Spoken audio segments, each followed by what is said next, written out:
In 1909, over 500 men were injured working at this location. In fact, the average life expectancy of someone who worked here was just 34 years old, which is absolutely insane. And you might think that the majority of those people died because of horrible accidents. I mean, just look at this place. There are accidents waiting to happen around every single corner. But it wasn't actually that. It was something else, and we're going to talk about that later on. But this is Dinorwig. It's an abandoned slate quarry in North Wales. And in this video, I'm going to be exploring this incredible place, talking through some of the tragic stories that happened here, including the only recorded death of a woman on this site, and also spend the night here. But I'm not here on my own, so we got to go back to yesterday morning where I was waiting for my adventure buddy.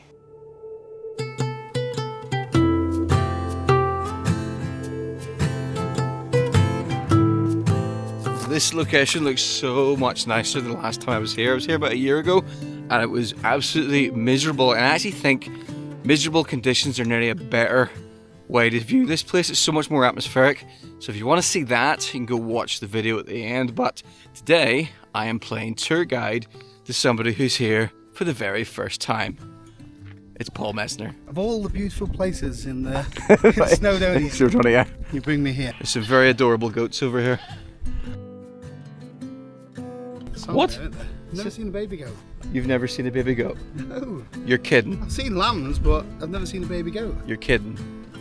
There's a joke there, isn't there? Yeah. Paul, did you know that when Dinorwig opened in 1787, it was the second largest slate quarry in the world, employed 3,000 men at its peak, and produced 100,000 tons of slate per year? Yeah, I knew that. No, you didn't. What was the sort of lowest average lifespan of some of the workers here? Probably around 25, I would say. 25! Well, I don't know. 34. You might think it's a quarry, it's dangerous, accidents. It wasn't because of accidents. And I'll tell you what it was in just a minute, but that kind of makes me wonder, what do you think the average life expectancy of a YouTuber is?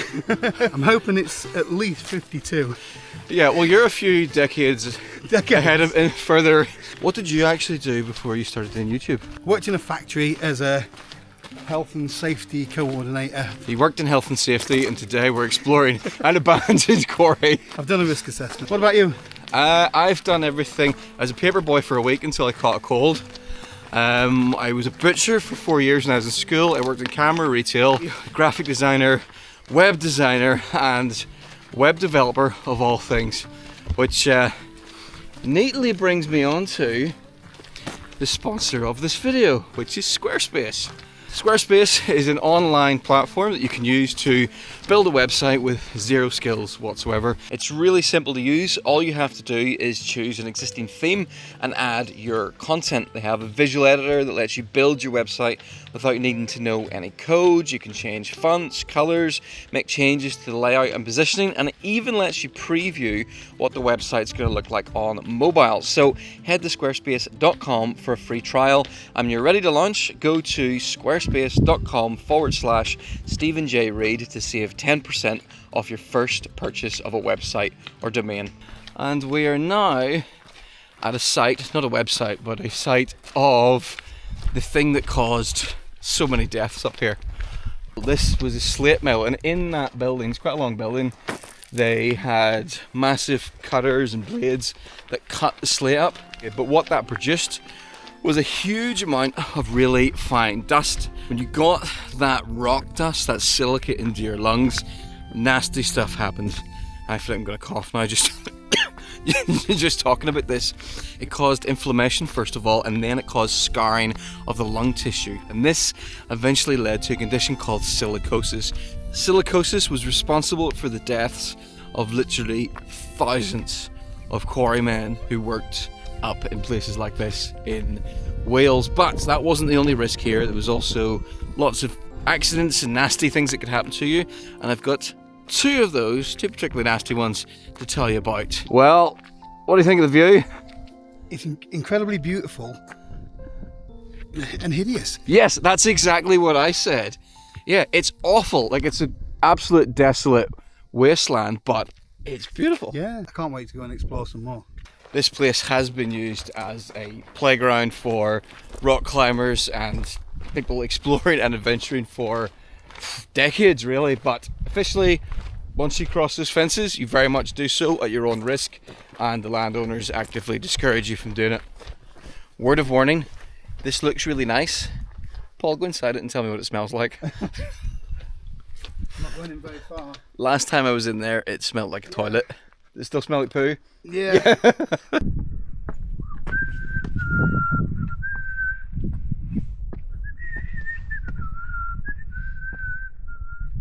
Look at that. Can you breathe? Not in there. Paul's just told me he's a little bit claustrophobic. Probably should have mentioned that beforehand. Not convinced I can walk around that. Was Why built. did you put these big rocks here? I think they fell from above. I'm stuck. What have you got in that?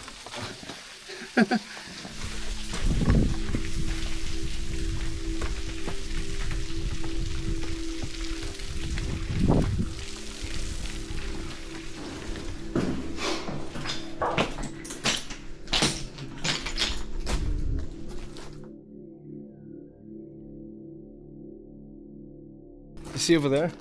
Yeah. Do you see that chain? What with them Leading two little steps? leading straight up the cliff to that hole. That's We're not going up there, that's are where we? we're going. Not a chance. What a day to be gliding like a bird. He's mesmerized. No, he's mesmerized. It's a banana skin. Everywhere I go, stop throwing banana skins into Dinorwig. Oh, I just realised there's some toilet paper quite close to where I picked up the. I've got poo and banana on my hands.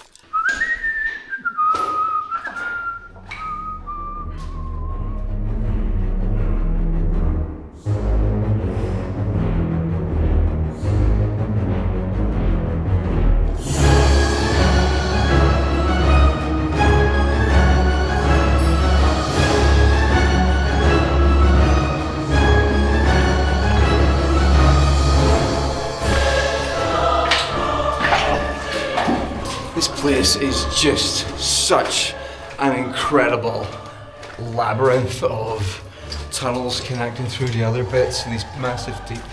Ooh, look at this. There's a guy up there with a banjo.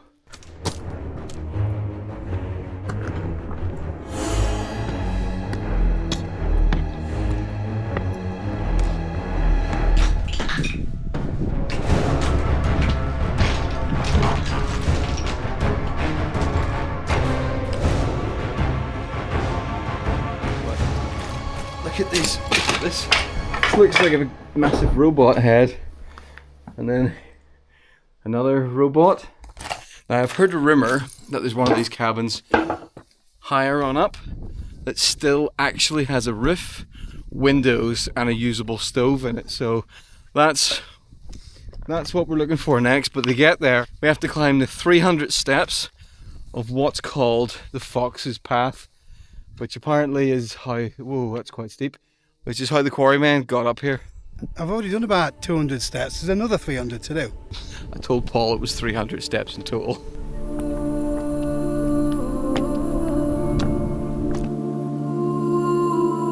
Gonna use this.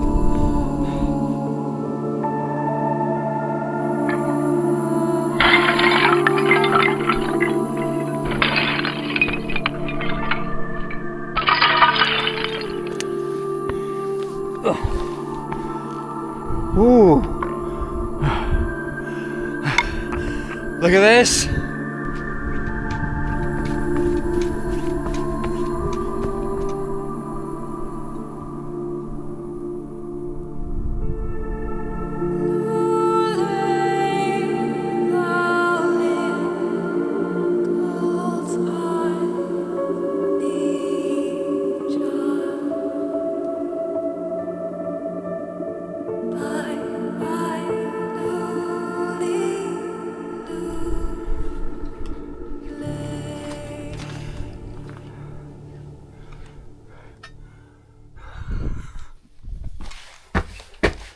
Do what it says.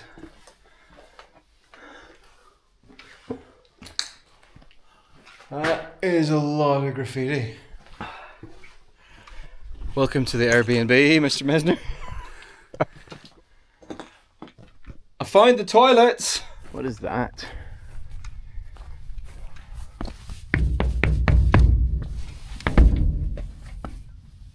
Hey, Paul! That's how we're getting back down.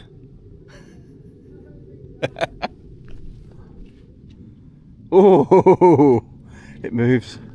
You know what? This is as close as I've gotten to in real life as playing like an RPG video game. This is like Skyrim or something like that. This place has been used as a set for House of the Dragon, Willow. What else was shot here? Oh yes, the really terrible Clash of the Titans. There's been quite a few movies shot here, and you can see why, because it's just...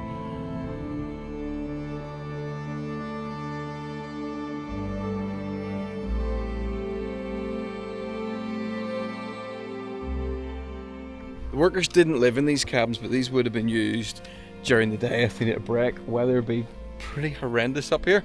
And I'm guessing some of these were probably used for storing tools, repairing tools, that kind of stuff as well. But as I said, they didn't live up here, but when they were on site, they actually lived way down there. You can't quite see them, but there's a place down there called the Anglesey Barracks. There's 2 rows of little tiny stone huts, and the workers who lived on site, they lived in there. They had to pay for their own coal for heating, which is crazy. And the 2 men crammed into a space about the size of the back of a transit van.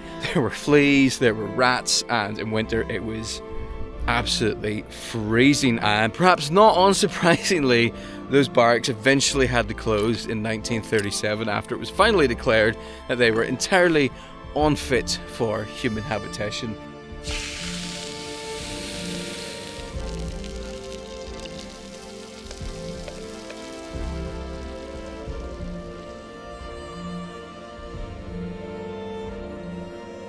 We've just...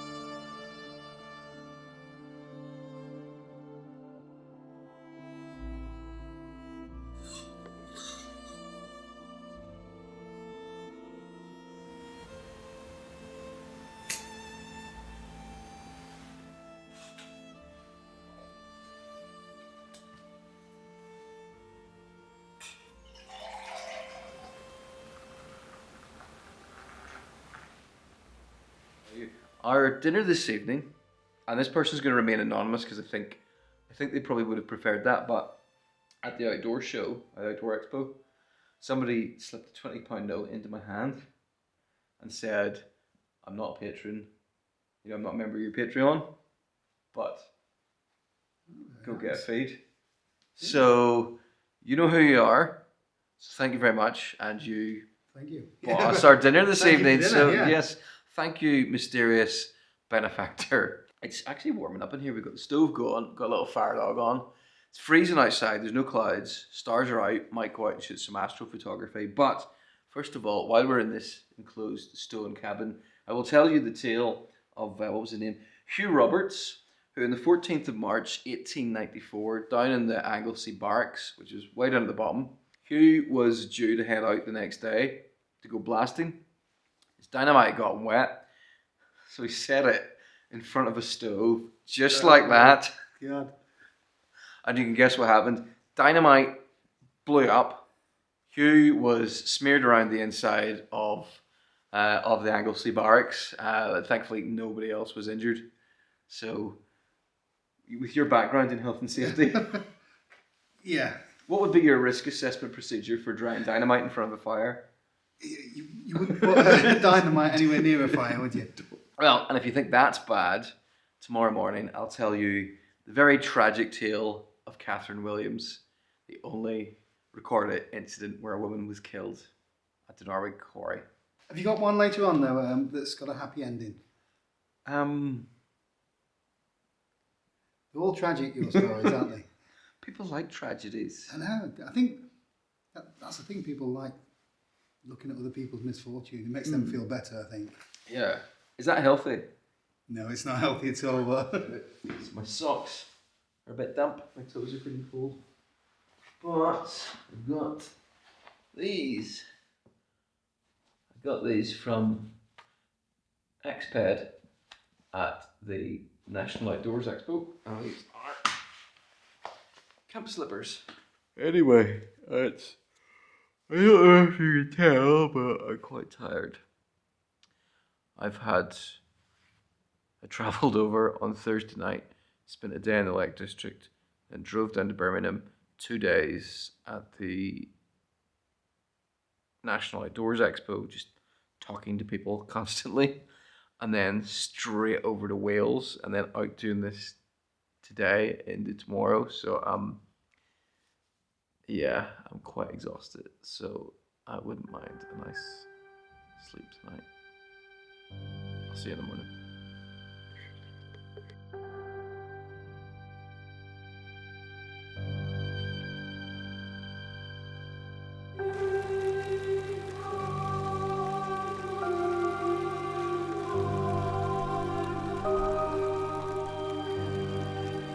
On the 25th of September 1853, Catherine Williams and two of her friends, so 3 young women, came to Dinorwig to have a look around and see what was going on, and they had a guide who was showing them around, and they came to the foot of a really high rock face, probably much higher than this because of what happened next.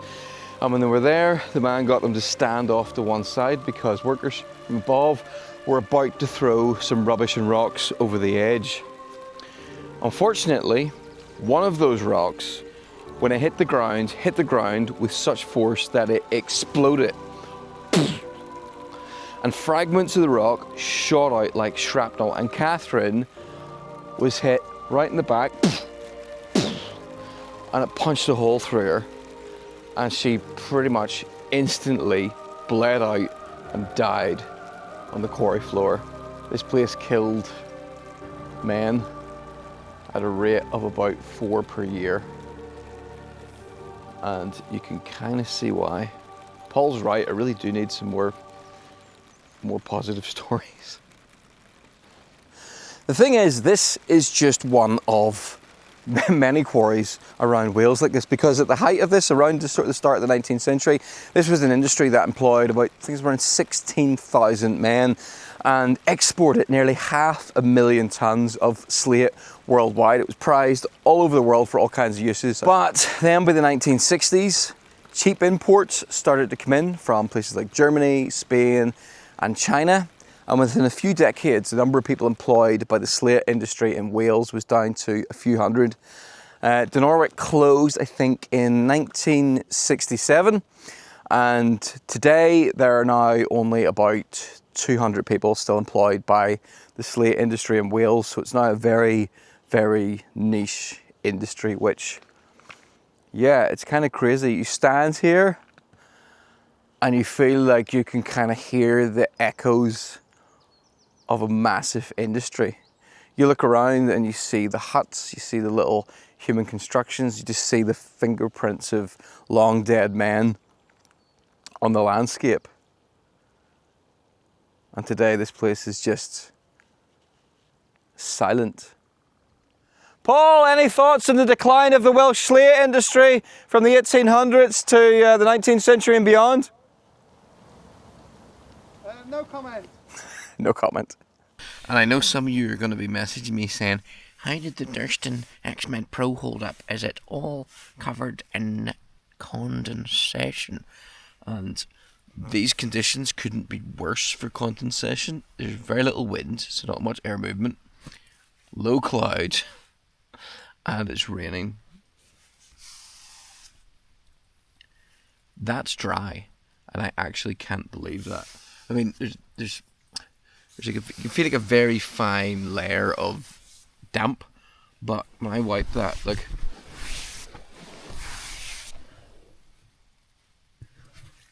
it's just mildly dampening my hand, like anywhere on it. I've actually never seen so little condensation in these kinds of conditions.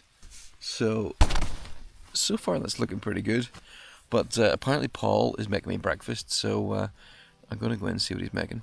The entire West Highland Way. You like yours crispy? That is perfect. Is it? Yeah. We're not flipping it. Nice flip.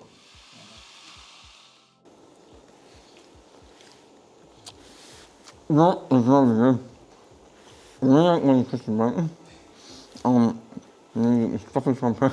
So this is one of the winch or pulley systems for the tramways that they use to transport stuff up and down the mountain.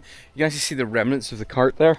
You can see, and then the railway lines going all the way down there. So that would have slid down the hill, keeping that bit level, and these cables would have pulled it up and down the mountain. But there's something even scarier over here that I discovered yesterday. We'll go take a little bit of a look at that. By the way, I don't talk about this very much, but I have a Patreon for this channel, and Patreon is a place where you can pay a little bit of money every month, and in exchange for that you get some exclusive posts, you get access to exclusive chats, you might occasionally get information about meetups and giveaways and things like that as well.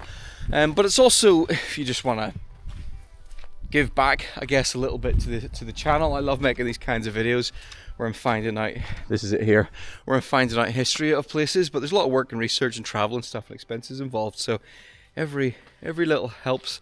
Right, this ladder is absolutely terrifying. Look. It's all the way down there. Not gonna be attempting that today. Alright, I'm going to end this video here because these steps on the way down are going to be slip sliding, and I don't want to be distracted by the camera. So thanks very much for watching. Thanks to Paul for coming along. And thank you for bringing me to this beautiful place. Well, there you go. Promised him beautiful North Wales. Wasn't quite sure what to expect, but... it started slowly, but it definitely got better. You did seem quite reluctant at one point. There was, yeah, it's not what I expected.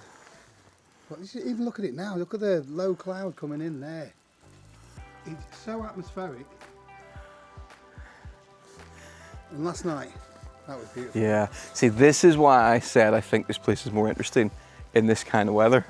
Because you get the low cloud hangs off the mountains. It does just give it so much more atmosphere and a hint of danger. Right, time to get packed up. Paul's video is not just going to be like a copy of my video. We've tried to be strategic YouTubers here and make two different videos. You've got like more of a chat, a conversation. Yeah. It's basically asking him about you, how your journey's changed over since the last time we went camping. Yeah. So if you haven't had quite enough of Dinorwig, I'll link Paul's video down in the description. His will probably be out about a week before mine. Mine will be edited in 2 hours. Yeah, this is going to be a week-long edit for me.